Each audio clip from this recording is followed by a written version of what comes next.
15. 한국 교회와 제사 문제. 내 살을 먹고 내 피를 마시는 자는 영생을 가졌고 마지막 날에 내가 그를 다시 살리리니 내 살은 참된 양식이요 내 피는 참된 음료로다. 내 살을 먹고 내 피를 마시는 자는 내 안에 거하고 나도 그 안에 거하나니 살아계신 아버지께서 나를 보내심에 내가 아버지로 인하여 사는 것 같이 나를 먹는 그 사람도 나로 인하여 살리라. 이것은 하늘로서 내려온 떡이니 조상들이 먹고도 죽은 그것과 같지 아니하여 이 떡을 먹는 자는 영원히 살리라. 653-58. 기독교인은 제사를 지내는 것이 옳은 것인가 옳지 않은 것인가? 이 같은 질문은 과연 타당한가? 열성적인 기독교인은 이런 종류의 물음조차 불경하게 여긴다. 기독교는 오직 하나님만을 섬겨야 하고 그 외에 다른 신을 섬기는 것은 우상숭배라고 단정하기 때문에 여타의 물음은 이미 가치가 없다고 여기는 폭력적인 기독교인들도 다수다. 기독교의 자기 주장 근거는 성경과 전통적인 기독교 문화에 바탕을 둔다. 따라서 다분히 타 종교에 대해서는 일방적이고 공격적이며 배타적이다. 그것은 물론 기독교만의 특징은 아니다. 대개 종교의 특성이 절대적인 가치 중심이기 때문에 그리고 그것은 객관적인 것이기보다는 자신을 중심으로 한 자기 주장이기 때문에 어쩔 수 없이 나타나는 양상이기도 하다. 그로 인해 선교의 현장, 전통을 중시하고 조상 숭배의 문화가 뿌리 깊이 되어 있는 곳에서는 큰 상처와 갈등이 치유되지 않고 반복된다. 한 가족 내에 서로 다른 종교와 서로 다른 재래의식을 치러야 하는 곳에서는 말할 것도 없다. 기독교가 이렇게 된 데에는 물론 기독교의 자기 정체성이 잘못 확립된 데 있다. 이와 같은 질문에 앞서서 나는 과연 제사란 무엇인가부터 물어야 한다고 여긴다. 제사를 지내는 것이 옳은가 그른가의 문제는 핵심을 비껴가는 질문이기 때문이다. 하여 그 같은 질문에 일방적으로 옳다든지 그르다든지 하는 답변은 정답이 아니다. 나는 여기서 단순히 기독교와 한국의 전통적인 조상 제례에 대한 갈등을 서로 다른 이질적인 문화의 충돌로만 보고 싶지 않다. 그 같은 요소가 없는 것은 아니다. 그 같은 갈등에 대한 다양한 해석과 토론이 기독교 안팎에서 있어 왔다. 그러나 그것은 단지 나타난 현상만을 보는 것이다. 기독교는 어찌되었든 성경을 바탕으로 성립된 종교다. 성경에서 말하는 제사의 의미는 사라진 채 단순히 우상숭배의 논리만을 그것도 우상숭배에 대한 정확한 이해를 결여한 채 자신의 신만을 섬기는 것은 유일신 하나님을 섬기는 것이고 조상에게 제사하는 것은 우상을 숭배하는 것이라는 매우 단순 논리로 제사의 문제를 교정하려 한다. 이것은 자신의 토대인 성경을 너무 피상적으로 읽은 결과다. 물론 한국의 기독교 초기 미신타파와 유일신 하나님만을 섬겨야 한다는 기치 아래 기독교는 이 땅의 보무도 당당히 상륙하여 사회에 기여한 일이 한두 가지가 아니다. 유교 문화에 찌들 대로 찌들어 상배옷을 입고 초하루와 상망을 거르지 않으며 제밥을 차려놓고 곡을 하며 상년상을 치르는 것만이 어버이를 섬기는 것이며 사람의 도리인 양 가르쳤던 잘못된 문화와 전통의 채찍을 가한 것은 통쾌한 일이 아닐 수 없었다. 오도된 민초들에게 허례와 허식을 벗겨버린 것 등은 기독교의 큰 공헌이다.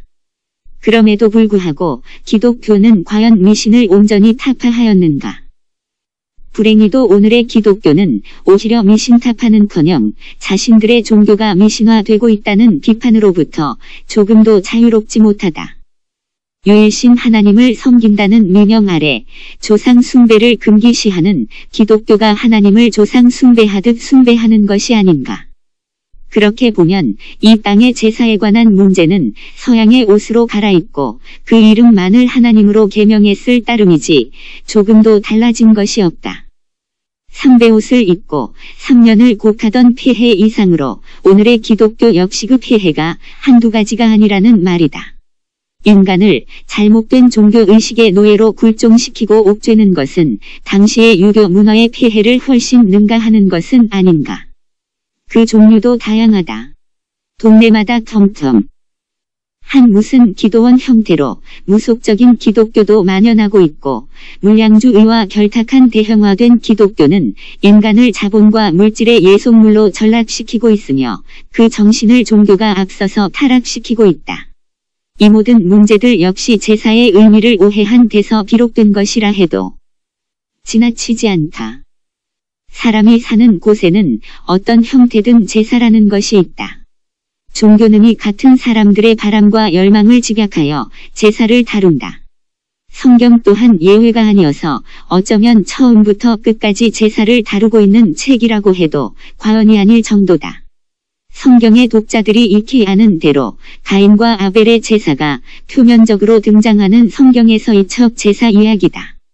물론 창세기 한 장부터 의미론적으로 제사가 다루어지지 않는 것은 아니지만 구체적인 표현을 띠고 제사에 대해 언급하는 처음 사건이 가인과 아벨의 제사다. 결국 가인은 최초의 살인자라고 불려진다. 성경은 제사의 문제를 매우 엄격하고도 심도 있게 다루고 있다. 레위기와 같은 책은 온통 제사에 관한 이야기로 가득 차 있다. 도대체 제사란 무엇인가? 단순히 조상 숭배뿐만 아니라 인간이 사는 곳에는 예외 없이 그 이름만 조금씩 달리 할 뿐 수많은 제사의 형태들이 있다. 우리 주변만 해도 천신제, 상신제, 지신제, 풍어제, 대동제 등 그 수를 헤아릴 수 없을 만큼 제사의 종류도 많다. 물론 성경에도 제사의 종류가 여러 등장한다. 대표적으로 속죄제, 번제, 화목제가 있으나 그 밖에 다양한 형태도 등장한다. 물론 여러 종류의 제사가 언급되고 있으나 세 가지의 제사 형태에 모두 집약된다. 우리의 전통에서 보면 조상 숭배의 문제가 허례의식과 사회적인 폐해로 기승을 부리던 조선 말기에 이르면서 기독교가 이 땅에 발을 들여놓고 변화와 개혁을 어느 정도 주도한 것은 사실이다. 그러나 그렇지 않았다 하더라도 이미 이 땅에서 자생적인 개혁과 변화의 조짐은 있어왔다. 오히려 기독교가 미처 알아채지 못하고 있는 것까지도 그 싹을 틔우고 있었다는 것에 새삼 놀란다. 제사란 무엇인가라는 물음을 던져놓고 그 해답의 단초를 우리는 우리의 자생적인 위대한 전통, 미원의 혁명으로 끝난 동학에서 엿볼 수 있다는 것은 새삼 경이로운 일이 아닐 수 없다. 동학의 이대 교주 해월 최시형은 갑오 동학 농민혁명이 실패한 몇 년 뒤인 1897년 4월 5일 이천군 임산동이라는 작은 마을에서 밤에 호롱불 밑에 모여 앉은 몇 안 되는 농민들에게 제사에 대한 위대한 말씀을 설한다. 이때 그 유명한 형아설이에 대한 제사의 본래 의미가 밝혀진다. 제사의 코페르니쿠스적 전회가 이루어진다. 이것은 경천동지하는 말씀이여 제사에 대한 혁명적인 사건이다. 우상을 내동댕이 치고 과연 제사가 무엇이어야 하는지를 알려주는 계시적 사건이다. 인간은 형아설이 제사를 지내지 못한다. 형벽설이가 크리스천이냐 아니냐를 막론하고 이루어지는 제사 양식이다. 형벽설이는 대개 모든 제사의 일반적인 양식이다. 즉 위패 혹은 지방을 벽에 붙여놓고 그 앞에 잭상을 차려놓고 상주가 제사를 지내는 양식을 형벽설이라고 한다. 그것은 제사를 지내는 자인 상제가 여기 있고 제사를 받는 대상은 거기 벽을 타고 지방 혹은 위패가 모셔있는 거기에 있는 것이다. 그 사이에는 재물이 있다. 이 재물은 물론 제주인 상제가 노동을 통해서 얻은 생산물이다. 여기 주체가 있고 저기에 대상이 있는 것, 그리고 그 대상은 주체의 땀을 착취하고 가로채버리는 것이 제사의 일반적인 형태인 것이다. 물론 거기에는 제사를 지내는 사람과 제사를 받아먹는 귀신 사이에 철저한 거래가 이루어진다. 이 거래라는 것은 제사를 지내는 사람의 계산 속에 있는 것이다. 복덕을 비는 마음과 조상을 숭배하는 갸륵한 심리적 만족이 있을 것이다. 여기 이 같은 제사의 구조 속에는 내가 여기 있고 너는 거기에 있다. 즉 제사를 받아먹는 대상이 조상신이 되었든 혹은 유일신이라는 이름을 지녔든 상관없이 그러한 제사의 구조 속에는 나와 너가 분리되어 있고 나는 나대로 너는 너대로 각자의 계산이 담겨진 채 제사 행위가 진행된다는 말이다. 거기서 신은 나의 재물을 받아먹은 만큼 내게 복을 주어야 한다. 물론 그것은 일방적인 나의 주관이 신의 성격을 교정하고 조각하는 것에 다름 아니다. 이것이 우상숭배다. 기독교가 아무리 자신들은 유일신을 섬기고 조상을 섬기는 것이 아니기 때문에 우상숭배가 아니라고 주장한다 하더라도 그러한 구조 속에 있는 유일신은 철저한 섬김의 대상으로 있는 우상일 따름이다. 이것은 거짓신이다. 이것은 사기 외에 아무것도 아니다. 기독교가 귀신을 섬기고 있는 종교로 전락하고 있는 것이다. 이 점에서 기독교는 미신을 타파하기는커녕 철저히 인생들을 기만하고 인간을 복속시키고 있다. 헌금이 그러하고 11조가 그러하고 예배가 그러하고 기도가 그러하다. 도무지 형벽서리의 형태에서 벗어난 재래의식을 찾아볼 수가 없다. 그러면 성경이 그렇게 가르치고 있는가? 결코 그렇지 않다. 우상숭배 의식의 틀에서 벗어날 수 없는 인생들이 성경을 그렇게 해석하고 이해하고 있을 따름이다. 형아설이란 무엇인가? 형아설이란 위패를 지방을 벽에다 써놓는 것을 말하는 것이 아니다. 거기 그렇게 있는 위패는 걷어낸다. 위패가 내 안으로 이동한다. 그 위패가 모셔져 있는 곳은 저 벽을 타고 오는 헛개비에게 있는 것이 아니라 내 안에 모셔져 있다. 따라서 그 재물을 취하고 먹는 존재도 역시 내 안에 있다. 때문에 제사상을 차린다 해도 그것을 취하는 존재는 저 벽 속이 헛개비가 아니다. 바로 나 자신이다. 예물과 헌물을 누구에게 드린다는 말인가?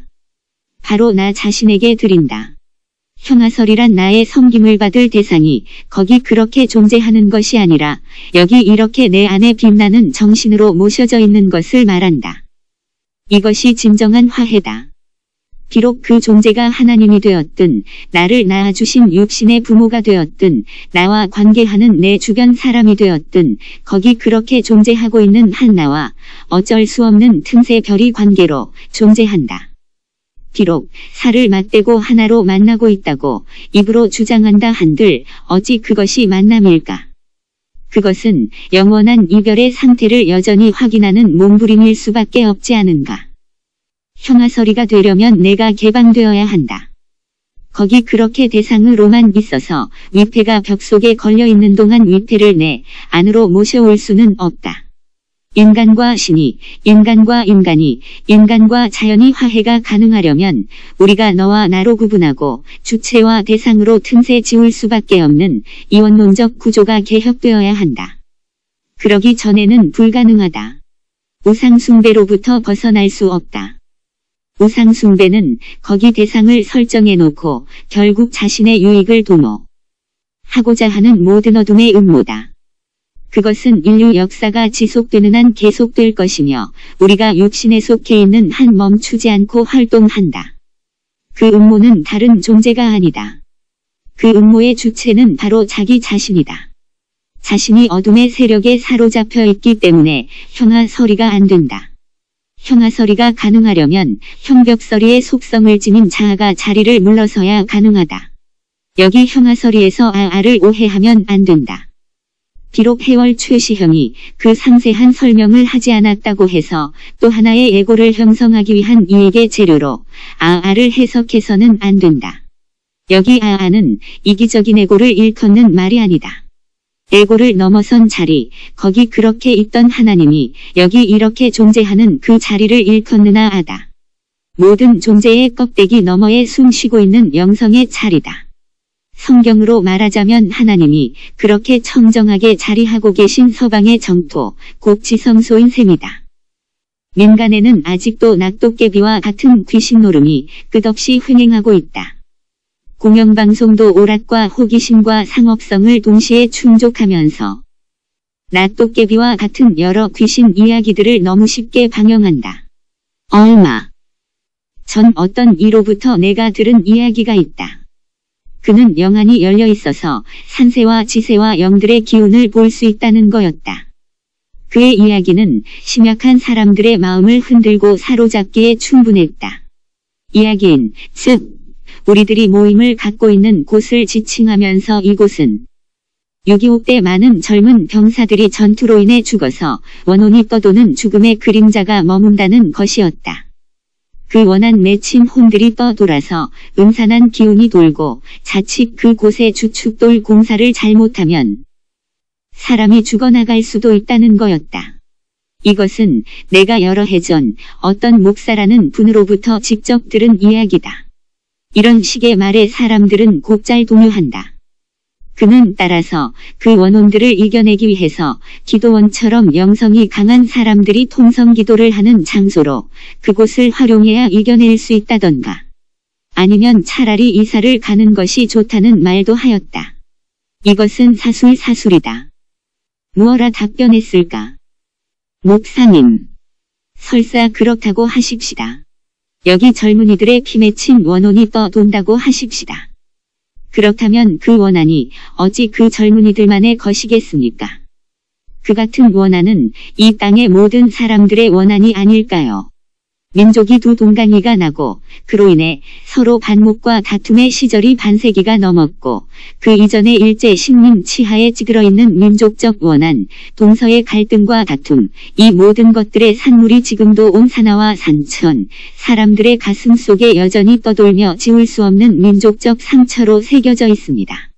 6.25 때의 젊은 원한 맺힌 원혼들의 한을 풀어주려면 전쟁에서 희생될 수밖에 없었던 그 원인을 제거하기 전에는 결코 풀리지 않을 테지요. 푸닥거리한 다거나 수많은 사람들이 모여서 통성기도 해야 이긴다고요. 천만의 말씀입니다. 그 같은 다툼과 갈등의 구조는 다른 곳에 있는 것이 아니라 내 안에 있습니다. 나의 이중적 갈등 구조가 해소되기 전에는 원혼의 아픔을 달래줄 수가 없습니다. 그것은 내 안에서 풀어내야 할 나의 문제입니다. 젊은 원혼들이 보이신다고요. 그렇다면 당연히 그들의 가슴에 맺힌 한을 내 안에서 풀어내야 하지 않을까요? 끝내 원혼들이 눈 감지 못하는 것은 미움과 다툼, 복마, 전이 내 안에 있기에 원혼들도 여전히 떠도는 것입니다. 화해는 내 안에서 이루어져야 합니다. 그 떠도는 귀신을 두려워하고 벌벌 떨고 있는 동안 귀신은 나와 화해하지 못합니다. 내 안에 그를 고 그들의 원한을 풀어낼 수 있는 화해의 싹이 움틀 때, 그 귀신을 끌어안을 수 있을 때 귀신은 비로소 떠나가고 안식하고 원한은 풀리고 그 안에 그 젊은이들의 숭고한 희생의 꽃이 비로소 살아난다는 사실을 왜 모르십니까? 그것이 남북의 화해, 동서의 화해의 기초가 되는 것일 테지요. 이 땅의 젊은 원혼들의 응어리가 풀리게 하는 화해의 신호탄이 될 것입니다라고 대답했던 기억이 난다. 예수가 귀신을 꾸짖고 쫓아냈던 것은 그 같은 잘못된 의식의 허구, 허상, 헛개비의 영을 쫓아냈다는 말이다. 군대 귀신이란 집단 무의식의 족쇄에 사로잡혀 있는 인생을 일컫는 것이기도 하다. 우리가 귀신을 쫓아내고 꾸짖어야 하는 것은 그 같은 모든 사술들과 대상을 구분해놓고 약탈하는 악한 귀신을 쫓아내고 꾸짖어야 한다. 그렇다. 형아설이의 원리는 단순한 제사의 원리만이 아니다. 나의 조상들이 내가 차려주는 제사상이나 받아먹다가 더 이상 제사상을 착취하지 않고 내 안에 새롭게 정신으로 부활하는 계기가 이루어진다. 그동안 육체가 떠나 원혼으로 떠돌던 부모를 비로소 내 마음의 좌소에 모셔서 화해와 새로운 정신으로 승화되어 부활체로 나타나는 원리가 형아설이다. 하나님이 계신 마음의 좌소는 마치 바다와 같다. 그 공의와 공평이 충만한 바다와 같아 어떠한 귀신이나 오물도 정화시킬 수 있는 화해의 충일이 거기 그렇게 있다. 공의와 공평이란 단순히 저희끼리 정해놓은 규범에 따른 것이 아니다.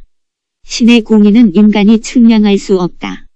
우리의 공의로는 결코 용납할 수 없는 것이 신들의 세계에서는 아무 문제가 되지 않는다. 여기 이러한 영성의 세계로 우리는 초대받았다. 성경은 바로 그와 같은 형아설이의 제사가 어떻게 이루어지는지 그 미분적 표현이 탁월하다. 가인은 하나님께 제사를 드렸지만 형벽서리의 방식이었다. 이에 비하면 아벨이 드린 제사는 형아설이었다. 하나님은 성전 안에 계시다. 아벨의 제사를 그는 흠양하셨다. 예수는 형아설이의 제사 원리를 알려준다.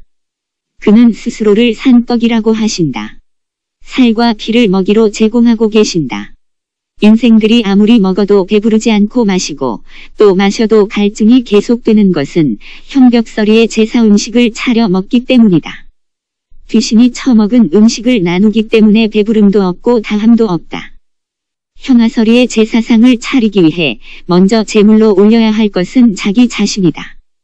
구약 성경의 속죄제라는 것은 짐승을 잡아들이는 제사다. 짐승의 영원한 속성을 예수가 한 몸에 담아 제물로 드렸다. 그래서 속죄제는 희생제사다. 그 희생은 자기 자신의 동물적 속성을 태우면서 시작되는 것이다. 속죄제는 따라서 우리의 뿌리 깊은 선악의 죄의식으로부터, 즉 체면과 자신의 옳고 그름의 노예로 살 수밖에 없는 헛개비의 자신으로부터 놓여나는 첫 걸음이다. 아벨은 희생제사를 드렸다. 하나님은 희생제사를 흠양하신다. 그것은 자신의 어둠을 없애는 희생제물이다. 그 속성이 남아서 관성처럼 자신과 타인을 괴롭히는 것을 불태우는 제사가 번제라 한다. 비로소 신과의 완전한 화해가 이루어지고 위패를 형아설이로 옮겨놓을 때 거기서 화목제는 가능하다. 여기서 화목제의 1차적인 관계를 설명해 본다면 신과의 화목이지만 이를 달리 말하면 자신의 근본 안에 아르케 있는 영성과의 합의를 의미한다. 영성으로 태어남을 의미한다. 화목제는 자신의 내면에 있는 신성과 접점을 이루고 나아가 그 사람과의 관계에서 화목이 이루어지고 사물과의 관계에서도 그 영역은 넓혀져 간다. 인간은 결코 자신의 문제를 해결하기 전에는 화목제를 드릴 수가 없다. 화목제란 산상수훈에 화평케 하는 자는 복이 있다는 말씀처럼 자신의 문제가 해결된 사람만이 드릴 수 있는 산제사다. 우리가 11조를 어떻게 드릴 수 있는가? 11조가 비록 돈이 아니고 우리 자신 안에 있는 하나님의 것, 곧 그 영성과 지성소의 본래 자리를 회복하는 것을 하나님께 드리는 것이라고 한다 하더라도 그것을 어떻게 드릴 수 있다는 말인가? 그것은 곧 화목제를 통해서 가능하다. 내 안의 신과의 화목은 소극적 의미의 화목이다. 적극적인 의미에서 그것은 너와 나의 화목을 일컫는다. 내 안에 하나님을 부활시켜 나의 밥으로 삼는 것이 화목이다. 나의 밥으로 삼는다 함은 나의 양식으로 삼는다는 말이다. 그것은 곧 그의 안에 있는 영성을 일으켜 내 안에 영접하는 것을 말한다. 그것은 너의 지독한 노예 근성을 처단하고 내 안에 있는 진정한 너를 내 안에 영접하는 것을 말한다. 이것이 제사장의 역할이다. 그것은 너를 나의 밥으로 삼는 것일 뿐만 아니라 내가 너의 밥이 되는 원리다. 이것이 대동제다. 서로가 밥이 되어주는 원리를 통해서만 진정한 대동이 이루어진다. 이것이 소자를 영접하는 것이요 11조를 받는 것이며 바치는 것이다. 그것은 동시에 하나님을 영접하는 것이다. 소자가 곧 하나님, 인내천 사상은 여기 성경에도 동일하게 담겨 있다.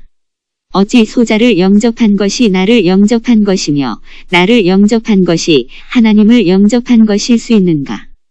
그것은 거기 그 안에 좌정하고 계신 하나님의 실체를 영접하는 것을 일컫는다. 사람이 하나님일 수 있다는 것은 거기서 성립한다.